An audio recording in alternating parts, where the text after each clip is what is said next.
Hey guys, we're live in the newsroom here for Fox 5 Live on this Thursday, May 24th. Welcome to the show and thanks for joining us. That lava coming out that's still spewing in Hawaii, it's just mesmerizing. We have that live coming in right now from Puna, Hawaii. We also have President Trump coming up next. He is hosting a signing ceremony inside the White House. This is happening very shortly, so I have a live look already at our camera there at the White House. He's hosting the ceremony to sign an economic reform, or rather, excuse me, Economic Growth, Regulatory Relief, and Consumer Protection Act from inside the White House. This comes really amid and just after the announcement that President Trump made that he will withdraw from that North Korea summit slated for June 12th originally.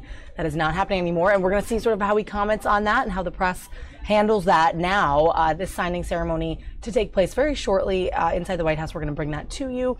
Also, a couple other cool live events coming up today for you. Some top stories, including really what's up with that Hawaii volcano, the latest on that, and the NFL controversy that we've been hearing about yesterday, as Commissioner Roger Goodell made it known that he will not allow players to kneel or not stand, rather, for the national anthem on the field. So we're going to hear more reaction there and a story surrounding that. Also, Mike Pompeo is testifying before the Senate Foreign Relations Committee on the Hill today. So more of that when we have that live. And then we'll see what other live video we have coming in on our live stream here today. Thanks for joining us. Hope that you are on our website or on our YouTube channel and that you will stay with us for the afternoon as we track what the top headlines are of the day. So without further ado, let's jump over to the White House and check in with this. This should be coming up shortly in the next couple minutes. You are in Kentucky, the dark and bloody hunting grounds. Kentucky. Get out. Kentucky, the dark and bloody hunting ground. And they had quite a skirmish over the next 20 years. And the settlers won the land, and the natives won the name of the land. The natives named the land Kentucky. Yeah. It's called what? The dark and bloody hunting ground. The dark and bloody hunting ground. I like Kentucky better. It was just. I like the translation. The Shawnee were very prominent. They came down from Ohio. The Shawnee, the Miami came in from Ohio. The Cherokee came from North Carolina to the southeast, and then the Chickasaw were in the far western part of Kentucky. But the Iroquois would come down and hunt there and go back. So it was just full of fish and bear and buffalo and all kinds of deer and Land of bloody, it was rich, full, and of course wild boar and turkey, and so I mean it was like perfect hunting. And now it's thoroughbred horses. Now we can actually just eat the horse meat. Bourbon and horses now. Drink the bourbon and race the horses. Maker's Mark, never heard of No. Great.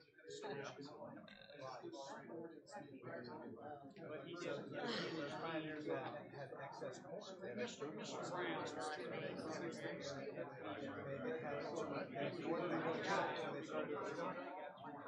is that how it all happened, huh? Because I don't wear a watch, I use my phone. They stole You my always phone. find way to squeeze something else out of Tend to. it. Leftover. 22 minutes late. Yeah, well, ain't that? We're supposed to be out at 20 after. It was 11:30. Just flying. Are you headed home? Yeah, I got a TV shoot tomorrow, 12 hours. If I can. I should fix something, I think. Getting warmer in here. I gotta run TV ads. We're gonna take millions in the sales space, so it's all campaigns. But we gotta, you know, it's just, for chicks, it's terrible. All these wardrobe changes. Yeah. You know, it's humid and rainy, so, you know, you got these girls who blow dry their hair and get all,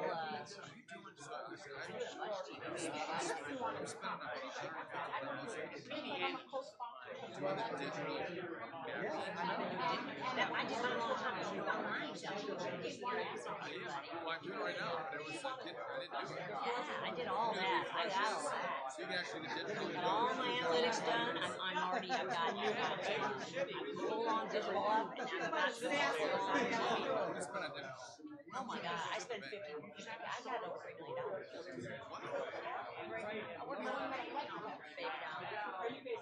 $250 a point. I got it.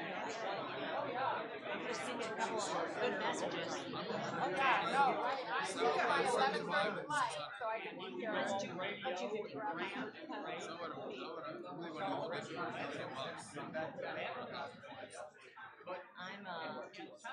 for my whole district, I can do 250. So what I'm going to take the biggest market is 120,000.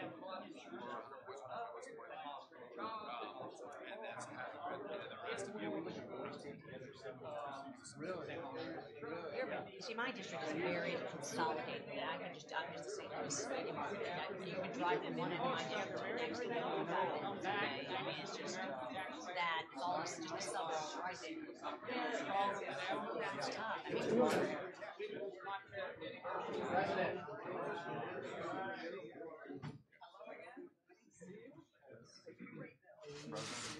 President. Hello, everybody. Mr. President. Hi, Steve. Good to see you. Hi. Nice to see you. Thank you very much. I'd like to begin by saying that based on the recent statement of North Korea, I've decided to terminate the planned summit in Singapore on June 12th. While many things can happen and a great opportunity lies ahead potentially, I believe that this is a tremendous setback for North Korea and indeed a setback for the world. I've spoken to General Mattis and the Joint Chiefs of Staff and our military, which is by far the most powerful anywhere in the world, that has been greatly enhanced recently, as you all know, is ready if necessary. Likewise, I have spoken to South Korea and Japan, and they are not only ready should foolish or reckless acts be taken by North Korea, but they are willing to shoulder much of the cost of any financial burden, any of the costs associated by the United States in operations if such an unfortunate situation is forced upon us. Hopefully, positive things will be taking place with respect to the future of North Korea. But if they don't, we are more ready than we have ever been before. North Korea has the opportunity to end decades of poverty and oppression by following the path of denuclearization and joining the community of nations. And I hope that Kim Jong-un will ultimately do what is right, not only for himself, but perhaps most importantly, what's right for his people, who are suffering greatly and needlessly. All of the Korean people, North and South, deserve to be able to live together in harmony, prosperity, and peace. That bright and beautiful future can only happen when the threat of nuclear weapons is removed. No way it can happen otherwise.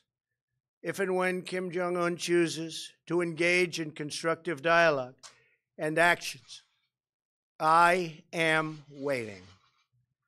In the meantime, our very strong sanctions, by far the strongest sanctions ever imposed, and maximum pressure campaign will continue, as it has been continuing.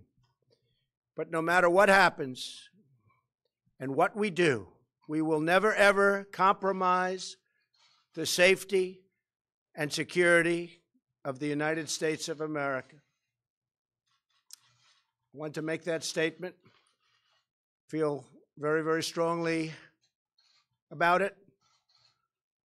Our military, as you know, has been greatly enhanced. Will soon be at a level that it's never been before.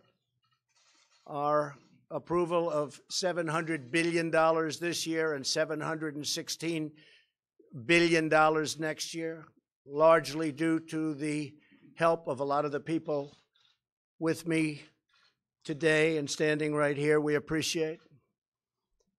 But we had to do that for our military, and we've done it, and hopefully everything's going to work out well with North Korea. And a lot of things can happen, including the fact that perhaps, and would wait, it's possible that the existing summit could take place or a summit at some later date. Nobody should be anxious. We have to get it right. Okay, with that being said, we have something else, which I have to tell you, all of you, Chairman, Mike, and everybody, it was a big deal until this came up. I don't know, where's Mike Crapo? Where are you? Mike, congratulations, you did a great job, but it doesn't seem so important now. I don't know. But it is important. It's incredible. And it's incredible that you've done it, and you've done it in a very bipartisan way, which is very nice. Thank you. Thank you very much, but a very bipartisan way, Mike, and I want to congratulate you and everyone else. I'm going to read a few names because these people worked hard. This is all about the Dodd-Frank disaster, and they fixed it, or at least have gone a long way toward fixing it. Mike Crapo, thank you very much. Steve Daines, thank you, Steve. Incredible job. John Kennedy, thank you very much, John. Heidi Heitkamp, Heidi, thank you very much, appreciate it. David Perdue, where's David? Where is David? Oh, I love David. What a great guy he is. Jim Risch, Jim, thank you, what a great lawyer. I learned all about you. One of the great lawyers. I think I have to use him. Tim Scott. Tim, thank you, Tim. Great job. It's a great achievement. And Pat Toomey, who really does know the financial world, I can tell you from experience. Right, Pat? Great job. Also, representatives. Jeb Henserling. Fantastic, fantastic job. Thank you, Jeb. See, you wanted to get near the table instead of getting over here. That's like the prime location until about 10 minutes ago, right? I think Mia now has the prime location. All about real estate. I know it is. It's all about location, isn't it? It's true. Jim Banks, Andy Barr, Kevin Kramer, Sean Duffy, Tom Emmer, French Hill, Bill Heisinger, David Kustoff, Patrick McHenry. I always say Patrick McHenry. Where's Patrick? It's the greatest name in politics. I don't know why. Every time I say Patrick McHenry, who's, by the way, does a great job, aside from everything, more important than the name, I think you have the greatest name in politics. If I had that name, I would have been president 10 years sooner. Telling you. It's a great name. Thanks, Patrick. Mia Love. Thank you, Mia. Blaine Lutkenmeyer. Keith Rothkus. Where's Keith? Thank you, Keith, very much. Claudia Tenney and Ann Wagner. These are people that have worked so hard. We've been talking about this so long, and so I want to thank all of them. I also want to thank Vice President Pence, who's been working with me on our previous discussion, long and hard. Secretary Steve Mnuchin, Secretary Ross, Secretary Carson, and Administrator Linda McMahon, who is doing a fantastic job at the small business groups. He is going all over the country talking to groups of people. And Linda, I just heard the other day you are doing a fantastic job. Thank you very much. Really great. 15.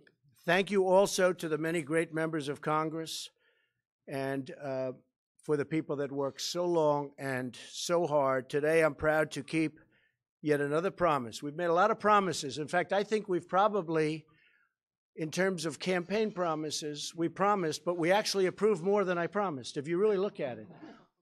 A commentator actually said that. This was a commentator, obviously, that liked me. But he said, we said we were going to do this, and we've done more. And we have, if you look at regulation, if you look at all of the things we've done. But we've kept yet another promise as I signed the Economic Growth, Regulatory Relief, and Consumer Protection Act into law. It's a big deal for our country.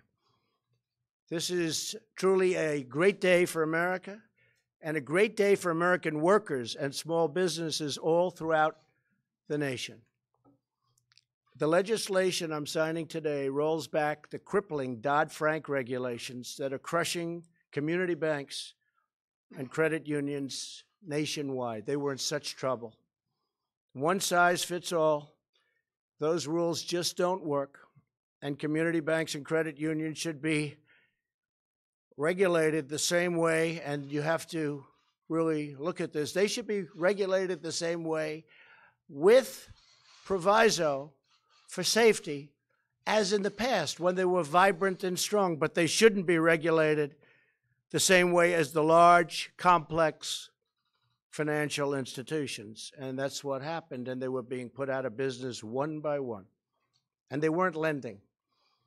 Since its passage in 2010, Dodd-Frank has dealt a huge blow to community banking.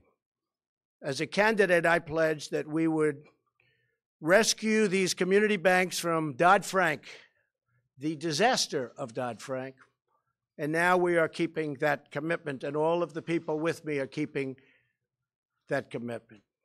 Incredible group of people. Dodd-Frank's complex and costly regulations gave large banks an unfair competitive advantage at the expense of neighborhood banks all over the country. Since Dodd-Frank's passage just 8 years ago, 20% of small banks have been put out of business. They've disappeared. While banks that were considered too big to fail, we've heard that many times, too big to fail, had the resources to comply with Dodd-Frank's brutal maze of costly regulations. And maybe we're going to have to start looking at that also for the larger institutions, because they also are put at a disadvantage in terms of loaning money to people wanting to open up businesses. So perhaps we'll be taking a look at that. Many small banks were forced to shut down. Regulations also made it nearly impossible for new banks to replace the ones that went out of business, made it totally impossible to open up new. Almost nobody opened up new. In the past, scores of new banks formed every single year. In recent years, that number has plummeted again to almost zero. These community banks are vital for local lending and have a direct stake in the success of their neighborhoods and their states. Local businesses have few other resources and few other ways of getting credit. And for many Americans, these small banks are the only financial institutions in their entire community. They made their communities work, and they've been essentially shut down. When these community banks close their doors, it denies small businesses and everyday Americans access to capital that they desperately need. By liberating small banks from excessive bureaucracy, and that's what it was, bureaucracy, we are unleashing the economic potential of our people. This legislation also strengthens protections against identity theft, big problem nowadays, bigger than anyone understands. Expands crucial financial access to low-income and minority communities, and ensures that educational and job training opportunities are available to more families in need. Those are great opportunities. Some of the people up here are working very, very hard on creating those opportunities for people. These reforms are critical to helping all Americans thrive and to prosper. Today's legislation is the next step in America's unprecedented economic comeback. There's never been a comeback like we've made. And one day, the fake news is going to report it. But that's okay. You've been very nice, actually, today. You've been extremely nice. Republicans in Congress passed the biggest tax cut and reform in the history of our country. We passed and signed a record number of bills terminating job-killing regulations. In the history of our country, no president, whether it's 4 years, 8 years, or 16 years in one case, has ever passed more regulation cuts. And these were necessary cuts because we're leaving necessary regulations. Regulation is fine, but it's got to be reasonable. And that's what we've done. Unemployment has reached its lowest level in nearly 2 decades. African American unemployment has reached its lowest level in history. And the same thing for Hispanic unemployment, lowest level in history. Women, lowest level of unemployment in 19 years. Small business optimism has never, ever been higher, according to polls and charts. And we're restoring our forgotten communities by fighting to reclaim the stolen manufacturing jobs. You see that happening right now. You see what's going on with cars, where Secretary Ross and I, and as you know, Secretary Mnuchin and Lighthizer and the whole group, we're all working together.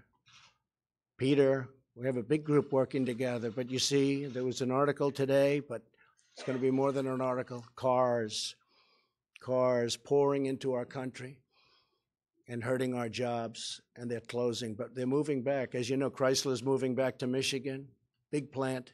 Many car companies are coming into our country now. Big difference. But you take a look at what we're doing on trade. China, going to be much different. A lot of reporting doesn't have it right because we're not talking about the deal we're trying to make. We don't want to do that. But we're working very well and very hard with China, as you know, and I don't blame China for this. China has been taking advantage of the United States economically and in other ways for many, many decades, And it was like missing in action, our representatives. They were missing in action. They wouldn't do anything. We had a trade deficit last year with China of at least $375 billion, and I believe the number was probably over $500 billion. And we had massive theft of intellectual property to the tune of perhaps, hard to value, $300 billion a year. And that's all ending. That's all ending. And our relationship with China is a very good one. And I told President Xi, I don't blame China. I blame the United States for allowing this to happen. Because people in my position and people in these positions should have never, ever allowed that to happen. But we're changing it. This is an incredible time for America. Amazing progress is happening for our country every single day. And I again want to thank the members of Congress who helped pass so many vital legislative acts. We have another one that passed yesterday called Right to Try. Nobody knows what that means. That's a patient who's terminally ill, ends up leaving the country to find help. They wanted hope. And we have drugs that are in the pipeline for anywhere from 10 to 15 years. And they may be very good, but you're not allowed to use them. These people are terminal. They're terminally ill. They're going to die. And we had no access. They had no access at all to getting into that pipeline, to getting something that may or may not work. We have some incredible, at the FDA, we have some incredible drugs under research. So Right to Try, which amazingly was something that everyone said could not be passed. Right to Try passed. We'll be signing it probably sometime next week. And this gives people hope. We can go, they'll sign a waiver, and they'll be able to use what they need. And in many cases, they'll be helped. But they won't have to fly to Africa. They won't have to fly to South America. They won't have to fly to Europe or wherever, just seeking help. Rich people, poor people, they're seeking help. They had no access. Now they have the right to try, the right of hope.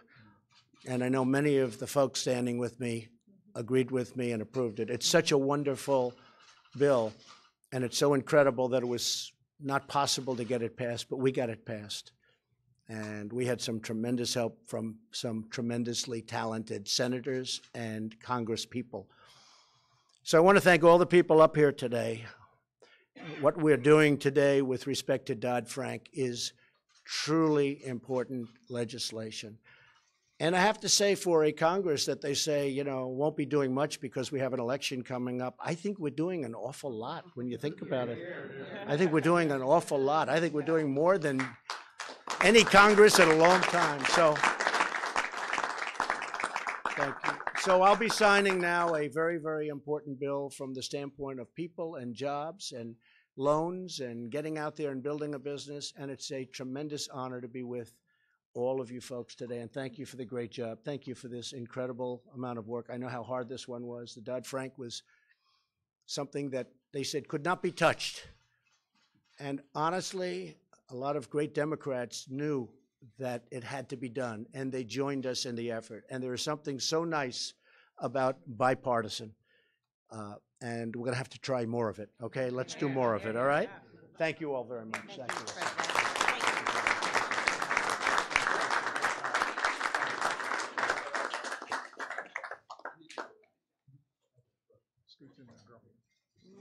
How are you? No, scooch in. Perfect. You're perfect.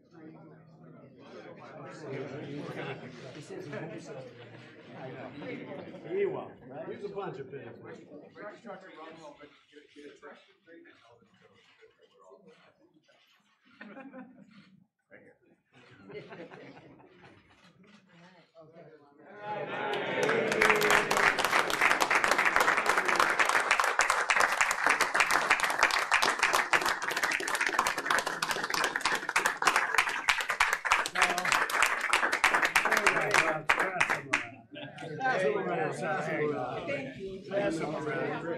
Really short.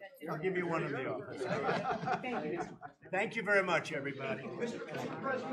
Breakdown of this summit raised the risk of war with North Korea? Well, we'll see what happens. I hope that we'll continue onward. We'll see. But we are in a very strong position. I think they want to do what's right. I really think that they want to do, and it was only recently that this has been taking place, and I think I understand why it's been taking place. But they want to do what's right. I really believe Kim Jong-un wants to do what's right. So hopefully things will work out. Okay? Thank you all very much. Thank you, Mr. President. We have a wonderful dialogue. We have a wonderful, there's been a very good working relationship. It started with the hostages coming back home. The hostages came home. We didn't have to pay. We wouldn't have paid. But they came back home. They're now safely ensconced in their houses. And they're very happy and thrilled. And they never thought it was going to happen. So the dialogue was good until recently. And I think I understand why that happened. Why was that? And I won't say that. Someday I'll give it to you. You can write about it in a book. But I really believe we have a great opportunity. We'll see whether or not that opportunity is seized by North Korea. If it is, great for them and great for the world.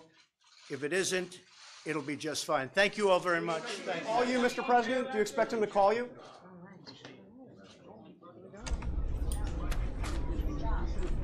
Guys, over now to a local story. A high school in Maryland, in Howard County, defaced by racist graffiti. We have the county executive speaking now and police on this issue. Check it out. That's an interesting definition of the word prank. That is beyond belief. If one would think that that would be a prank, that falls into a category of hate, would never be perceived as something as a prank. If you could witness what I witnessed this morning and seeing the pictures of the things that were written, the symbols, the displays, it's absolutely intolerable that one would do something and define it as a prank. I think not. And the three suspects taken into custody, you mentioned they were adult students. Are they just like 18-year-old students? Are they adults involved? Chief can answer that, but as we define an adult, it would be somebody over 18 regarding that, but also understand that the law enforcement pieces will kick in, as the chief has just talked, but also there's an accountability level for the school system as well in terms of our code of conduct. And once again, let me emphasize, for any future possible incident that may occur, I will execute that to the highest level up to expulsion. Were the 3 individuals male? Yes. You talked to the principal today? I have communicated with the principal. Let us understand that we have an incredible human being leading our school, Mr. Burton. His primary focus, as I communicated with him via email this morning, was based upon the fact of running his school. We have an award ceremony today at the school, and also we just received last night a word that our girls lacrosse team were defined as state champions. So this morning, to have all those celebratory issues being dealt with, and a man who's been under attack based upon things that have been written specifically about him, his courageous leadership, that he's leading his school. He addressed this in the assembly this morning, and I was so pleased with how the community, the student body embraced him with a standing ovation. His focus today is running the school. I asked him to be here today, but recognizing he needs to run the school, he is a man of dignity and strength, and we're all rallying around him to support him. Are these all seniors? We'll provide more information this afternoon. This just unfolded. You have to understand, this just unfolded about 30 minutes before this briefing. You characterize this one that you see as a hate crime. Is it officially being dealt with as a hate crime by the police department? We're investigating this as a hate crime, yes. Has all the graffiti been removed at this point? Understand the nature of this. I have been an educator for many years. I've served as a high school principal, middle school assistant principal, and a principal in elementary school in large different communities all across the nation. I have never seen this amount of graffiti at one school, and it takes an incredible amount of work to remove that, no matter how much equipment that you have and how much people power that you have.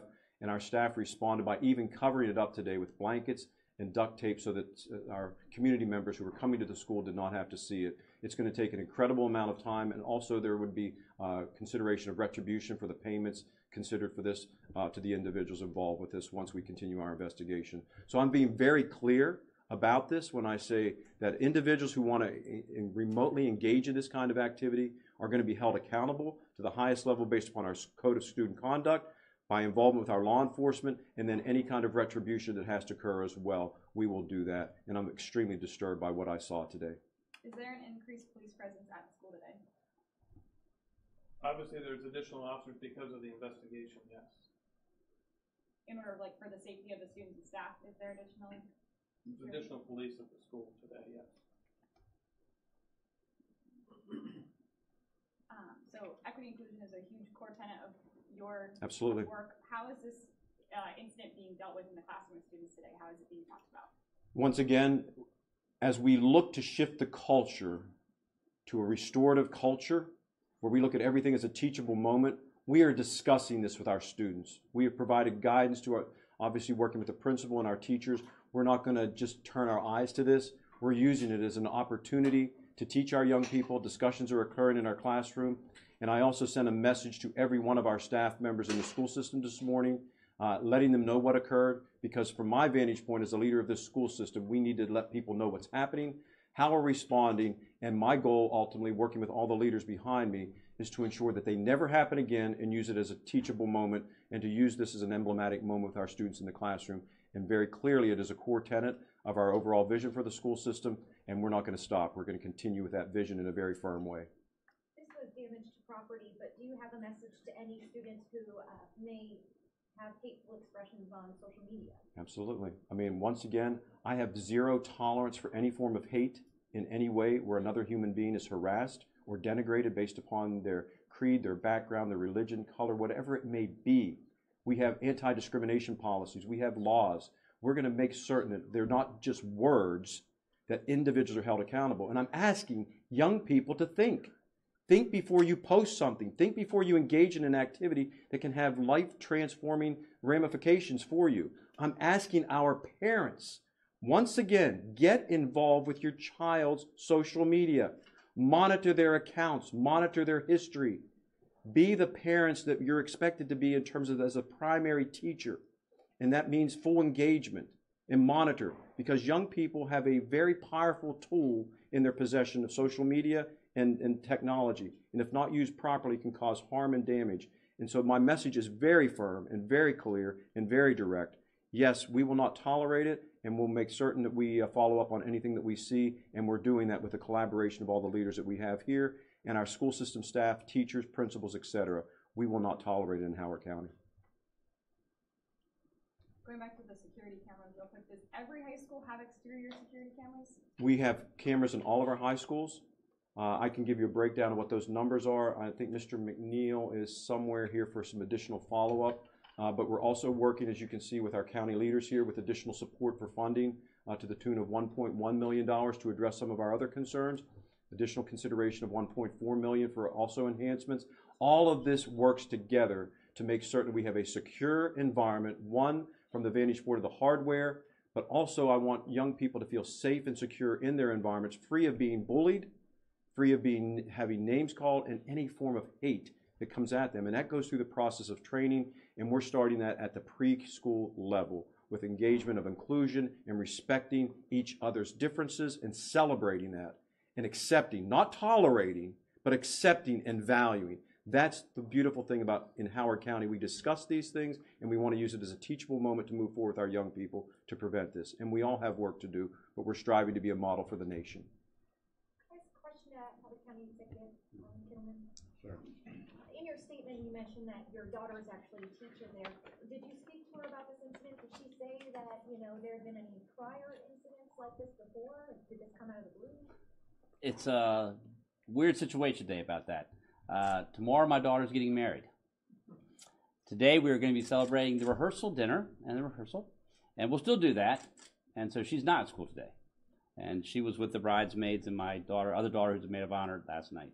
So I haven't talked to her, I've texted with her, but I'm angry. This is our school. All 4 of my kids went to that school, and my daughter teaches there. That's not the Glenelg community, folks. I want to tell you really strong, that's not our Glenelg community. There's some people there that are hateful and bigoted, and we can't tolerate it. I appreciate Dr. Martirano's comments, but I'm just mad. I'm mad, I'm angry. This is where I live. I could walk to this school. We can't have this happen in Howard County. We can't have it happen in Glenelg, and we need to stand strong. And that's why I'm so happy to see so many people here from all different faiths, ethnicities, races, whatever, because we're all staying together against hate, and it's not going to be tolerated. It's not going to be accepted. We're going to make sure that these people are held accountable to the fullest extent of the law, and to let the rest of the community know that we're going to work together and be united. So, but yeah, it's a strange situation for me because of her wedding coming up. I have a question for you as well. Yeah. In your statement, you mentioned wanting to do a One Howard event specifically in response to this. What might that be? Well, we certainly are working on that. David Lee, who coordinates that for me, is here today. We'll be working with the school system, Dr. Gilbert and others. We need to have a conversation in that community. There's no question about it. Reverend Turner was talking about that earlier. My family has a long history of civil rights here in Howard County. I get really frustrated. I had breakfast with Mr. Flowers the other day. I get very frustrated when I think about all the people who have sacrificed in our community to make our community what it is today, and we still have work to do. That is frustrating, folks. So we are going to make sure that we get the community together, the Glenelg community, but also the greater Howard County community. This isn't just specific to a school. It happened at a school, but this is not specific to a school. We need to all be together in the community, and I'm confident with the folks here and with the school system and our community together, we're going to continue to get better. But I expect that we'll have a discussion, some kind of a dialogue, some kind of a time for people to express themselves. Okay. Pastor Turner, this is certainly not the first incident they've had that's been in the county at some of the high schools. What's happened since then, and what might happen from this point on in terms of discussions and the like? This type of situation, as both the superintendent and the county executive has shared, it's just unacceptable. This is not the first time our county has experienced hate crimes. This is not the first time that groups of people have been targeted. But our coming together today is an illustration that there's work to do. And while we are in this graduation season, we're going to take this as an opportunity to not just stand together, but continue to come together, to work together, to find what gaps exist within the school system and what opportunities exist for the community and the school system and the police department and the county government to work together so that we can reduce these hate crimes and so that we can increase the level of civility and unity that really defines Howard County. Going back to the initial incident, who initially initially found the graffiti and at what time? So I was briefed early this morning, as I am on many events that occur in our school system, and our building service staff, who arrived very early in the morning, were the ones to alert us and then activated our entire leadership team regarding that. So we responded immediately. The questions that I was asking when I found out about that was how quickly can we respond to cover it up, to clean it up, making certain we have all the accountability measures in place. And our building service staff was the one who reported it. What time did they get there? I can get you the precise time, but I know that I received a notification very early this morning, around 6:30 or so. Can you give us an idea? You mentioned that several locations around the school, sidewalk, buildings. What can you give us an idea what area? That's when I'm going to react one more time and use this as an opportunity. This was not a prank. I mean, that's a sick mind who's thinking that that might be a prank, because the fact there was nothing left basically unturned. Sidewalks, trash cans, bricks, outbuildings, everything that possibly could be available with spray paint, etc., and some very graphic, poignant representations. No group seemed to be spared from this piece. Any estimate on cost in terms of cleanup, replacement? I will make certain we chronicle that, because there will be I've had to pull staff right now. Keep in mind that we're about to engage in one of the most significant events of our school community. I will be in front of 50,000 people to 60,000 people by the end of our graduation season.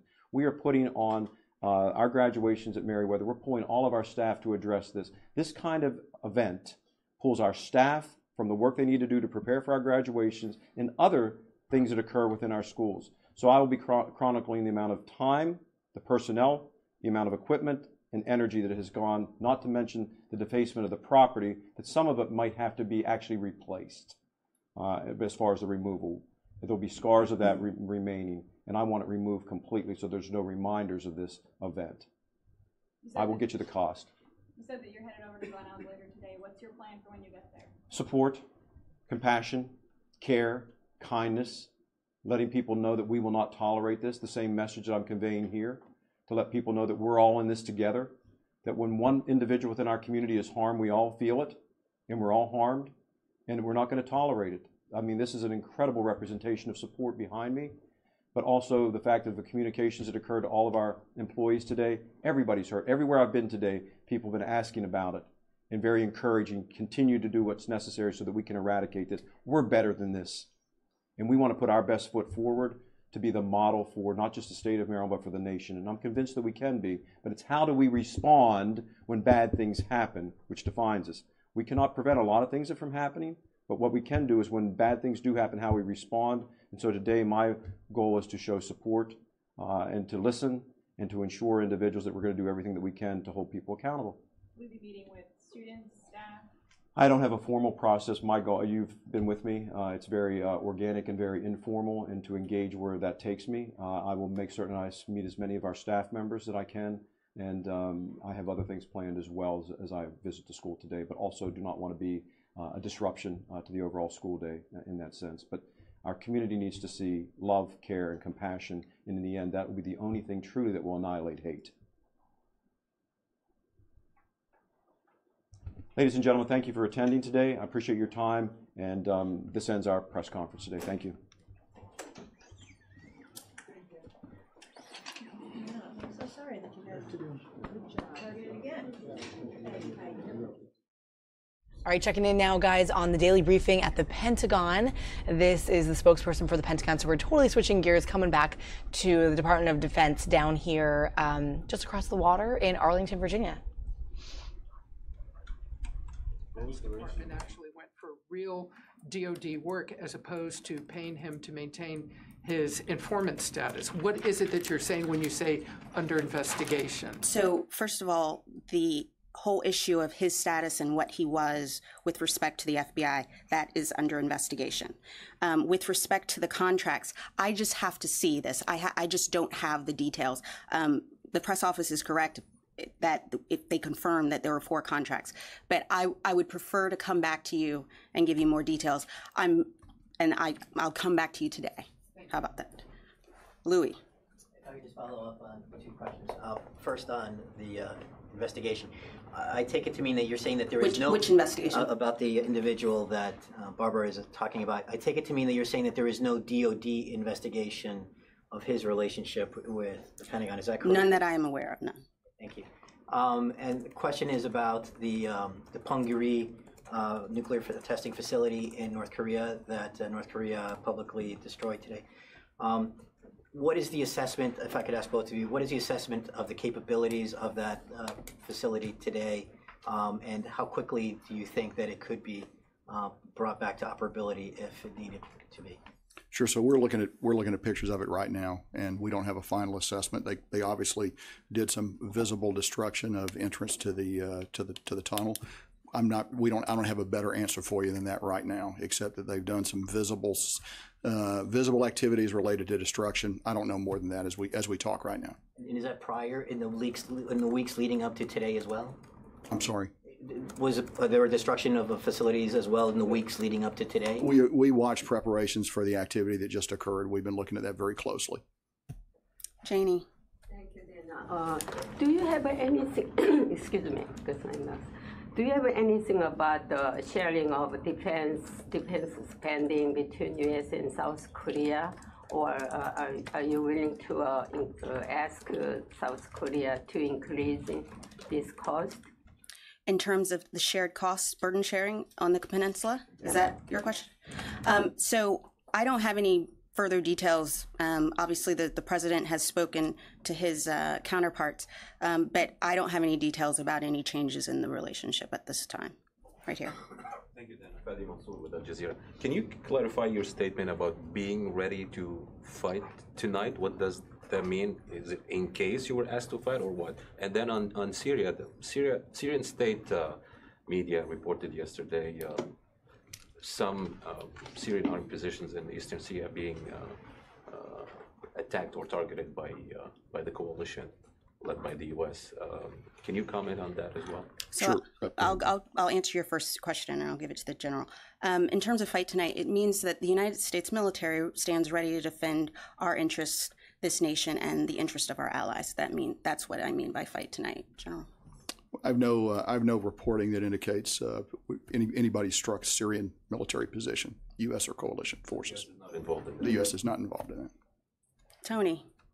One contract question for you, Dana, and one career question for the general. You said the maximum pressure campaign is going to continue.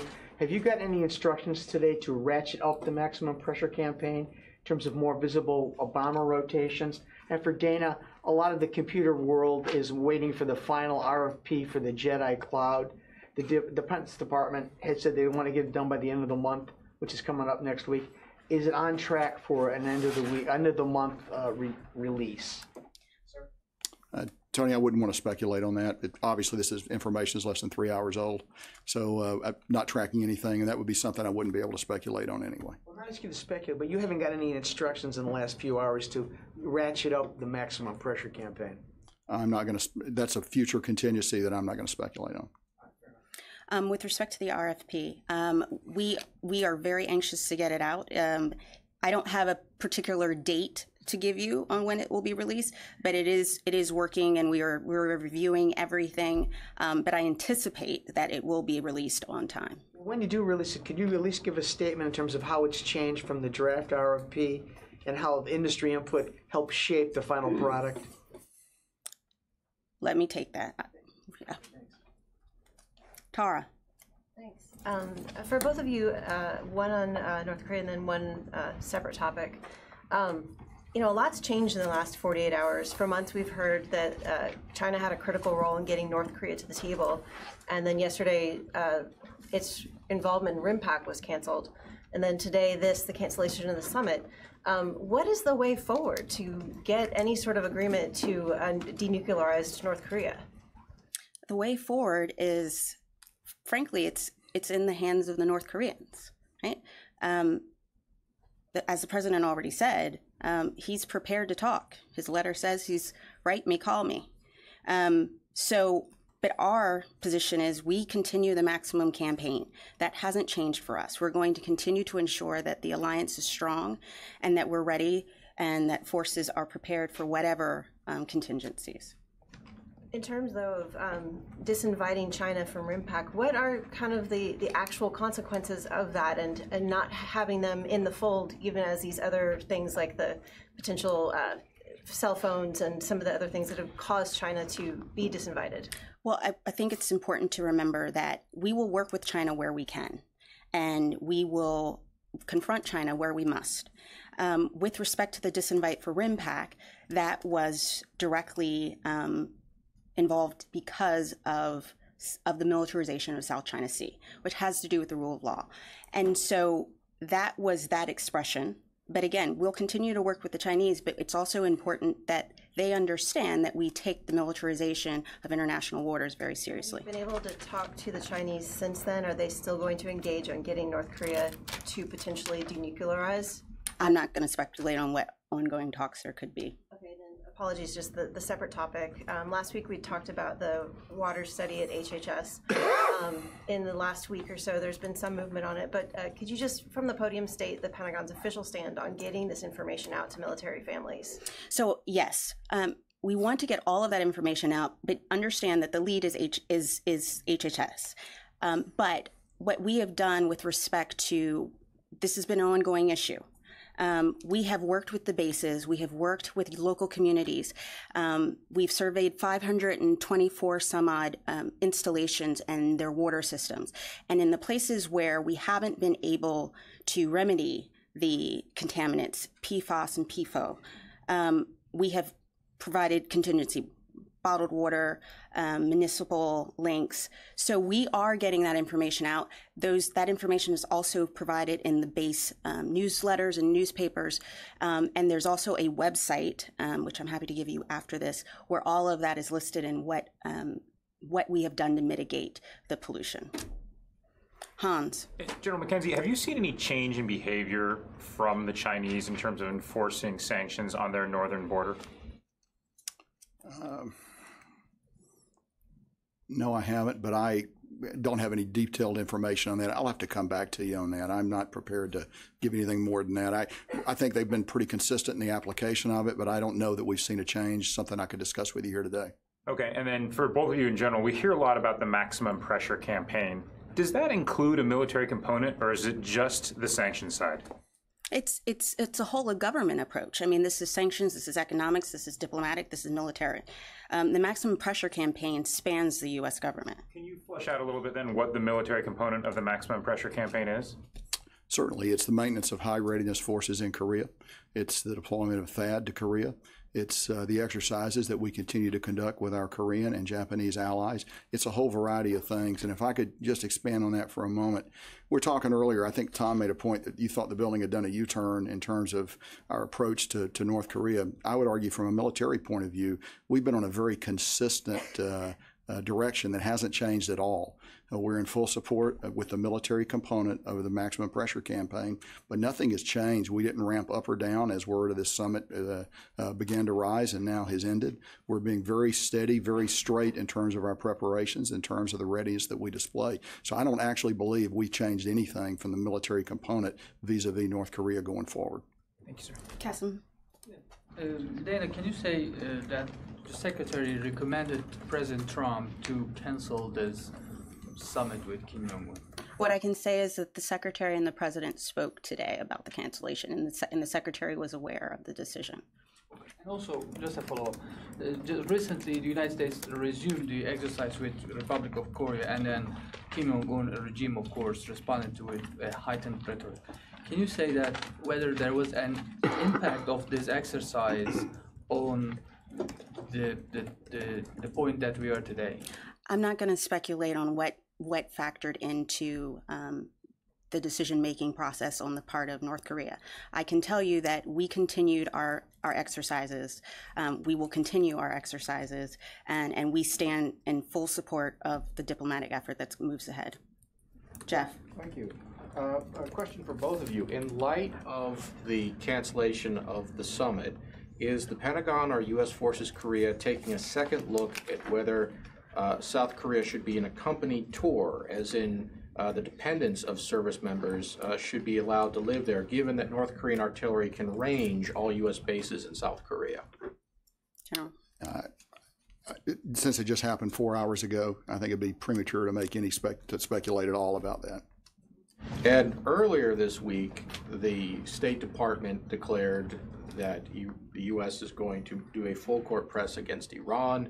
One of the, including freedom of navigation. Is the U.S. prepared if it needs to get into a conflict with the IRGC?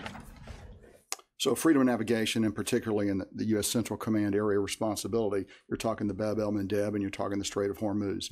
We believe we are prepared to ensure that freedom of navigation can be maintained in those two critical geographic choke points. How long do you think it would take to sink the Iranian fleet? Days, weeks, I don't think that's useful speculation. Joe? Thank you, Dana. I would like to, my question is for both of you. If I could get like an update about the Operation Roundup in eastern Syria, could you confirm that the SDF now are in control of the Syrian-Iraqi border? And what is the right role right now for the ISF in backing the SDF? Sure. So first of all, we believe that on the Iraqi side of the border, they pressed up against it pretty completely, and we're very satisfied with the way that's developing. In the Euphrates River Valley in Syria, particularly in the Euphrates River Valley east of the river, operations continue. I don't believe that they've completely closed up against the border, but they're moving in that direction.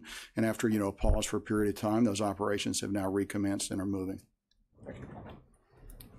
Can I have a clarification? Okay, Bob. Sorry, a quick clarification about the phone call. Did the secretary have his phone call with the president before the decision was made or after the decision was made? Listen, I don't know the exact timing. The secretary and the chairman are both out in Colorado Springs. They spoke earlier this morning. How long were those conversations? I'm not gonna detail the how long they spoke. The secretary was aware, and we're moving forward. Input or only been notified about it? So the secretary and the president did speak, and the secretary was aware of the decision that was going to be made with respect to the summit. Thank you all very much.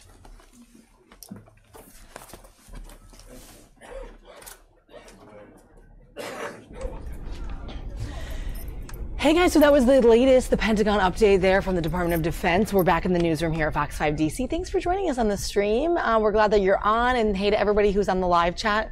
Happy Memorial Day week. We're looking forward to a great weekend ourselves. Caps won Game 7 yesterday. Super exciting sports night in DC. So going to the Stanley Cup, and we'll be tracking that, of course, next week and into the next coming weeks. So go Caps. And if you guys are hanging out with us, we have a couple of things coming in live right now. This is the lava continuing to spew from the Kilauea volcano, which erupted weeks ago. So this is the continuing lava. Isn't this crazy, T? Is this live? Yeah.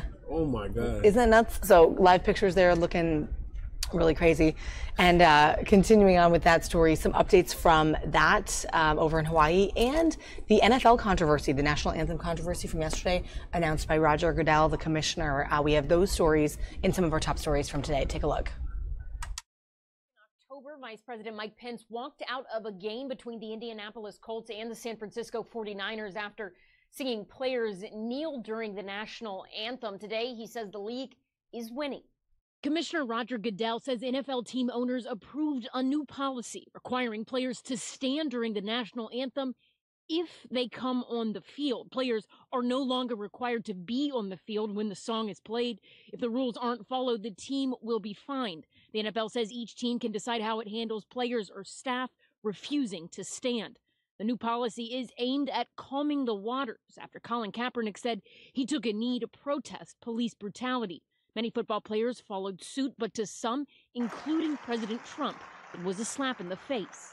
Wouldn't you love to see one of these NFL owners, when somebody disrespects our flag, to say, get that son of a bitch off the field right now, out, he's fired. He's fired!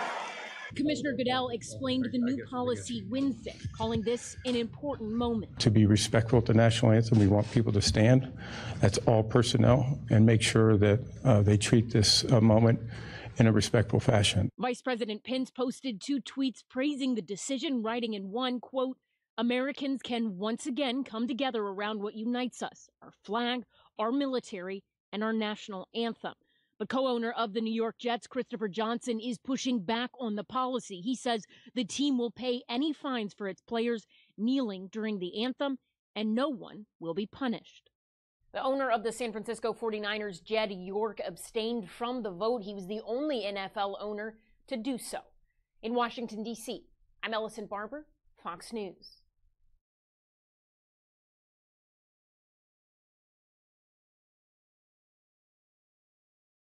Mother Nature's fury, fountains of liquid, hot magma are spewing from the ground. I'm in awe. Yeah, I'm in awe.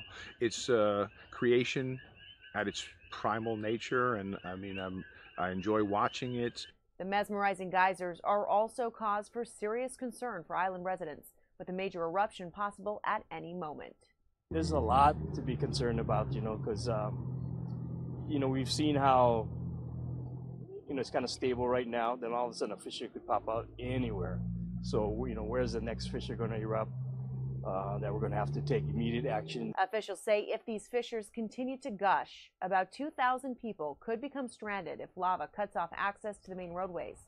And the only way to get trapped residents out would be by boat or to airlift them to safety. Very concerning. That's why we're eyes on all the time. So we've got, we're working on it. We're watching it because we know right now that's our only way in and out of that place. In the hardest hit Leilani Estates neighborhood, it looks like a scene from a post-apocalyptic movie. Blue flames from burning methane dancing out of cracks in the ground. The natural phenomenon, a result of the gas produced when hot lava buries and burns plants and trees. The inflamed gas has the potential to explode if it ignites and becomes trapped underground. The volcanic activity is entering its 4th week. Lava has destroyed 50 structures, about half of those homes. One person was seriously injured, and the volcano is showing no signs of slowing down. In New York, Jackie Ibanez, Fox News.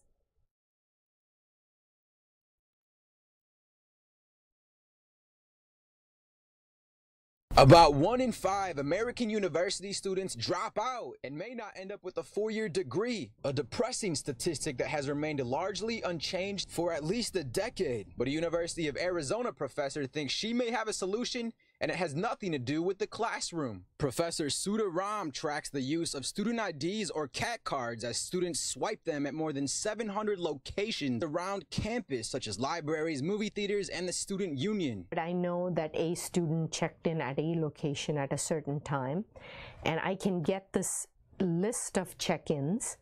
Then you can develop some algorithms to glean their social interaction patterns. Many universities focus on grades to identify vulnerable students, but Professor Ram thinks that by the time a student gets poor grades, it may be too late. Things like, the size of their social circle, that could possibly give you indications about whether they're happy on campus. If students establish a regular routine on campus, that means they've settled down and they are less likely to drop out. And we found that our predictions are about 90% accurate. I get the theory and I get the objective.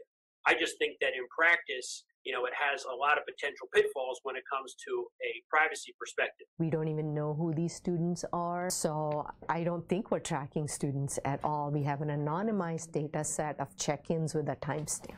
Ram is now hoping other universities across the nation will want to catch on and conduct her type of research to increase retention rates on their campuses. In Tucson, Arizona, Charlie LaPastora, Fox News.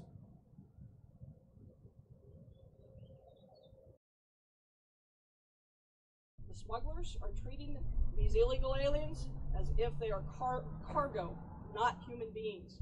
Inside this tractor trailer, 86 undocumented immigrants packed behind boxes of rotting produce, found after a traffic stop in southern Texas late Tuesday night. The dangers of crossing this border are multifaceted. It's not just the trek coming up through Central America, through Mexico, up here. There's a lot of risk afterwards. So far this year, there's been 100 incidents just like this one. 1,400 people rescued before tragedy could strike. We've seen an uptick of all kinds of smuggling. It's very concerning when we're dealing with people because of the summer months are here, and of course the heat gets up there. Last July, 10 people died inside a sweltering trailer. Dozens more found fighting for their lives in the parking lot of a San Antonio Walmart. Border agents say if changes aren't made at the border, more people could die in their search for a new life in America. What you saw here with this case is really, it just points to the lack of technology and infrastructure on our border. In this incident, undocumented immigrants from 5 South American countries were taken into custody. 2 suspected smugglers have been arrested. In Santa Fe, Madeline Rivera, Fox News. The Korean peninsula could be moving a step closer to peace in the coming hours. A North Korean official confirmed the regime is ready to dismantle via an explosive closure its nuclear test site in the northeastern part of the country as early as Thursday local time. South Korean journalists on Wednesday joined a small group of regime-picked international reporters on their way by train to record the event. No international observers have been invited by the regime of Kim Jong-un, and many analysts say the site is unusable now anyway, but it does have symbolic value. Closing the test site is a goodwill gesture. It's got some substance to it, but, you know, it's not the whole shebang.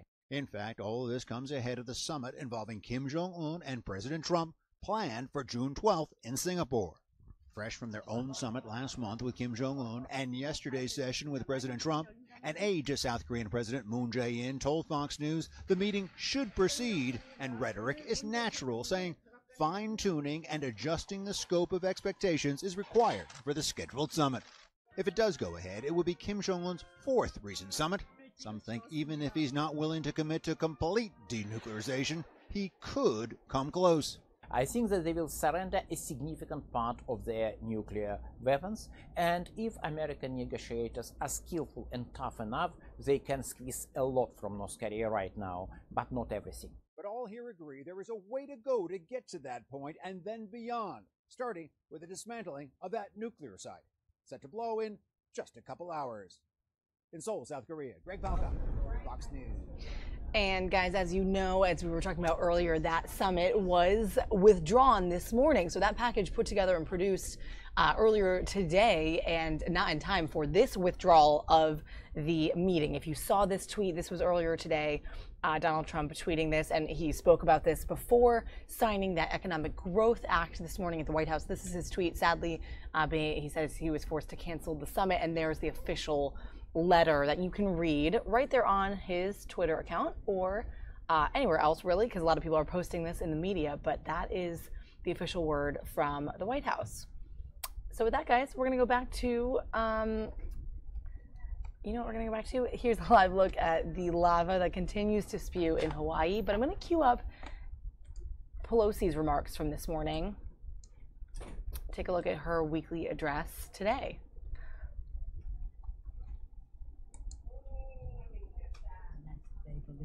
And that's what we must honor. And we must take this drastic step. I think we're at a place that we can. At the same time, another day later, on Tuesday, we put forth our better deal for teachers and students. American teachers, as we all know, are underpaid. Our schools are crumbling. We tell our children that education is so important, that they must study. It's important to their future and to their the competitiveness of our country. It's about their aspirations to make the future better for themselves and for America. And yet we send them to schools that are under par, some crumbling, many not really up to speed, literally and figuratively, when it comes to technology and the rest. And we do not pay respect and pay our teachers in a manner that reflects the value that they bring to our kids and to our country. And so this is about a better deal to give teachers a well-deserved raise, protect educators, freedom to negotiate for better wages, and make bold investments in our schools, including the infrastructure of our schools and the security of our schools, the technology of our schools. Other things happened this week that were not so pleasant. The president's statement on the gag rule, which will rip away access to affordable preventive care for millions of vulnerable American women. We spoke about that yesterday in press conference. Can talk more about it if you wish. But really today, with all the excitement that we have about the progress of our our better deal, better jobs, better pay, better future, our commitment to build the infrastructure of America all across America from sea to shining sea, build the human infrastructure, education, putting things in schools like net neutrality, having net neutrality so that everyone has access, research and development and the rest, apprenticeships. The list goes on, building the human infrastructure. And the third point that I made first here was the building our and strengthening our democracy. That's what we are about. That's what this is about. So I'm excited about some of the agreement that we've all come to, the consensus that is there, the connection to the American people in terms of what it means to their aspirations and what it means to their apprehensions as well. Better jobs, better pay, better future, lowering cost. At the same time, today is almost heartbreaking in the magnitude of disrespect that the Republicans are paying to the Constitution of the United States and to the institution which they serve, the first branch of government, the legislative branch. Today there will be a very unacceptable, inappropriate meeting of intelligence briefings to the Republicans, which have the possibility of aiding the president's defense in his investigation. To add insult to injury, the Speaker of the House has said he can't go to the Gang of Eight briefing that we insisted upon, which is appropriate, because he has fundraisers in Texas. So he's going to this earlier meeting, which shouldn't be taking place in the first place. Leader Schumer and I sent a letter to the appropriate authorities to say that if you have this, if you have this meeting, imagine they were going to have this meeting. Then we said, no, this is appropriate at the Gang of Eight. They said, okay, we'll have Gang of Eight 2 weeks from now. We'll have this meeting today. No, that's not what you do. Give information, but with 2 weeks in between. So then they called me and said, since Speaker's going to that meeting, why don't you? And I said, well, I don't, because I don't believe in that meeting. But to make sure we know what is being conveyed in that Republican meeting, Adam Schiff will be attending the meeting. Adam Schiff will be attending the meeting, and then he will attend the Gang of Eight meeting again.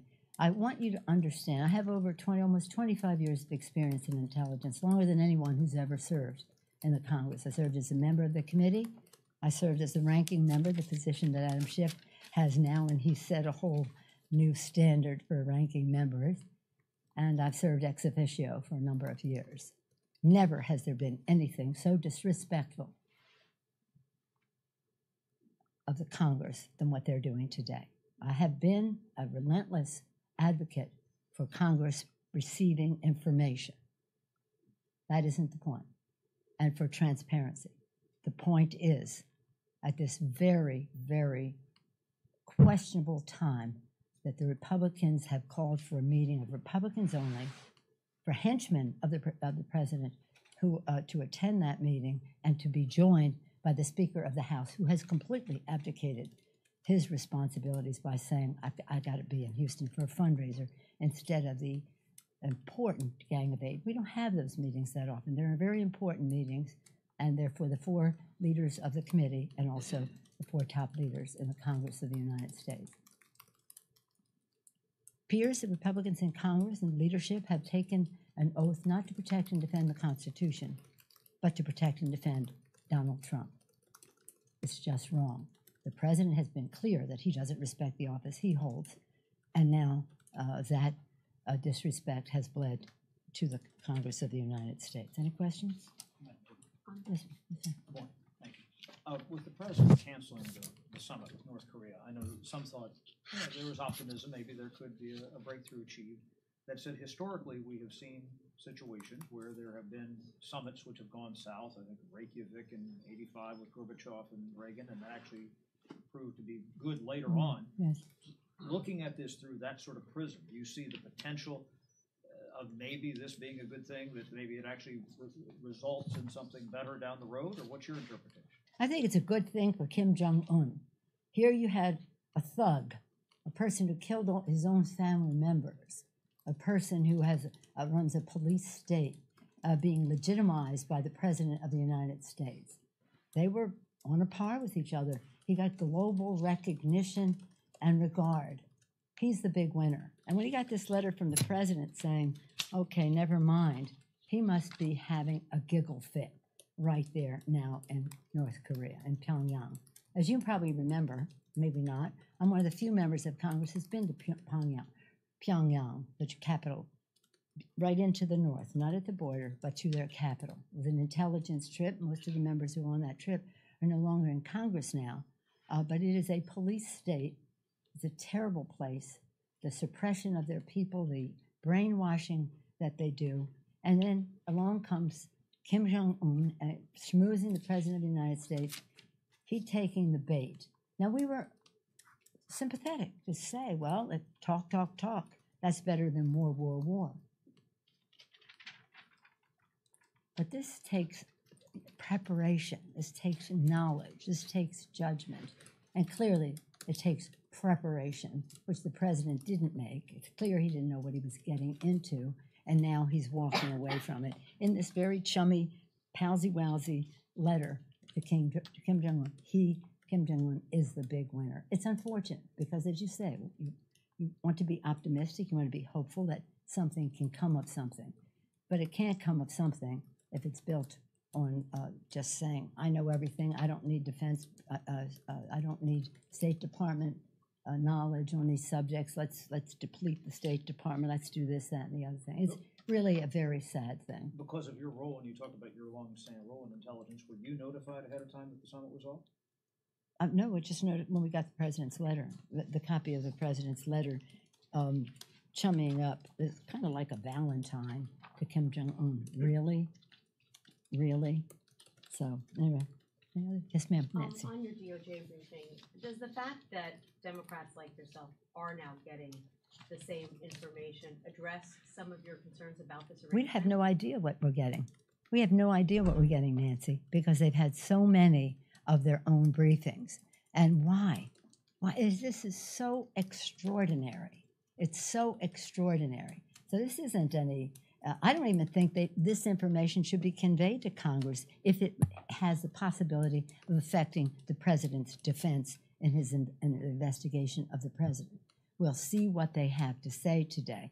But they're making matters worse by having this meeting today. Do you think that an informant's safety is being jeopardized? Oh, absolutely. Some members of Congress call for his identity to be released? Well, it is sources and methods are always to be protected. I have always, this has been one of our priorities.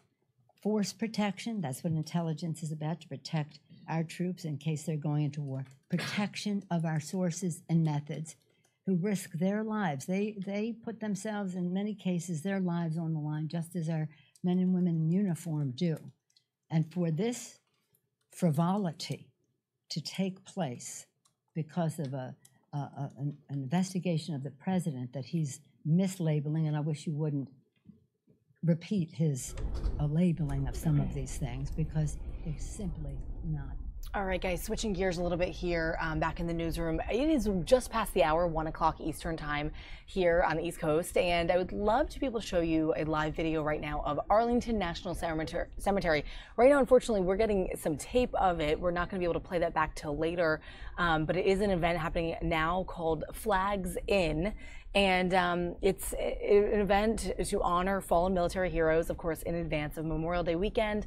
I know we streamed it last year, and I remember seeing live pictures of this. It's really a beautiful event. We're told that every available member of the 3rd U.S. Infantry Regiment, also known as the Old Guard, is participating in this event to honor fallen military heroes at the cemetery today. And that is supposedly going on right now. It's just past 1 o'clock. So once we get some video of that in, we're going to show you that in honor of those military heroes. But for now, let's go over to something a little bit different this morning.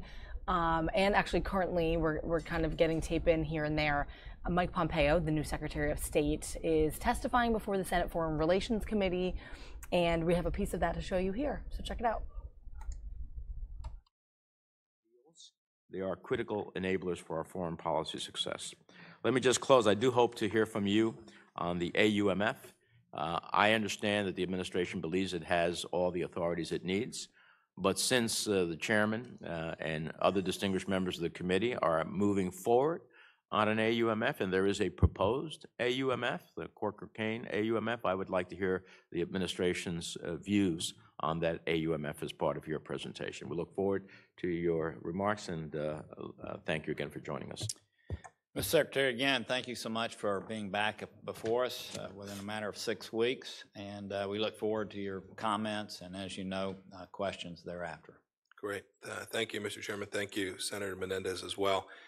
You were gracious enough to allow me to read that statement. I have prepared remarks. They've been submitted for the record. I will save a couple minutes here this morning.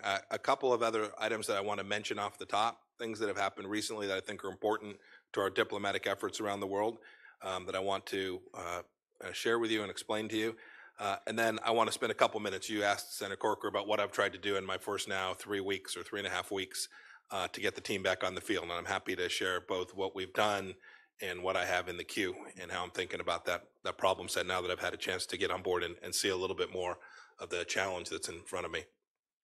First, you would have seen in the last 48 hours that we had 2 officers declared persona non grata in Venezuela.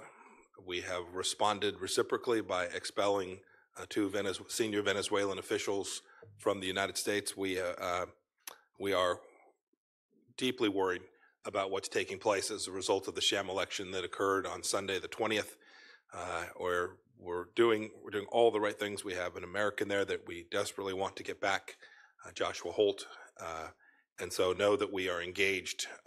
We were disappointed that the Maduro regime kicked our folks out, although frankly not surprised. We've been trying to do the good work that diplomacy brings to a country like that is occupied by the great people of Venezuela, and Maduro found that unacceptable. Second, also in the last 48 hours, we notified our workforce in China about a medical incident that took place there in Guangzhou. We had an officer who suffered a medical incident that is consistent with what we had happen to American officers that were serving in Havana. We informed the Chinese government about that.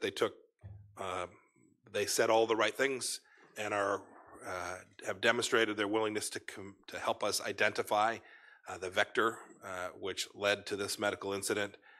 We have medical teams heading there. We have all the appropriate folks heading to help all of the officers, American officers serving there in China, and doing the things we can to mitigate the risk that we have another incident like this there, or frankly, for that matter, any place else in the world. And then thirdly, my first 3.5 weeks, we have taken steps to allow our team to go effectively conduct their jobs. Two actual announcements. We allowed the team to hire family members, a very ready source of very capable officers to serve alongside my current colleagues.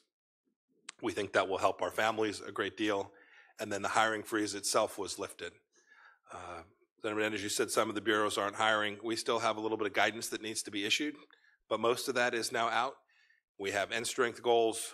We have a plan for how we'll do that in a thoughtful way so that resources are expended appropriately, but know that it is now the case that where there are demand signals, we need additional talent. The State Department employees are empowered to bring those additional team members on board.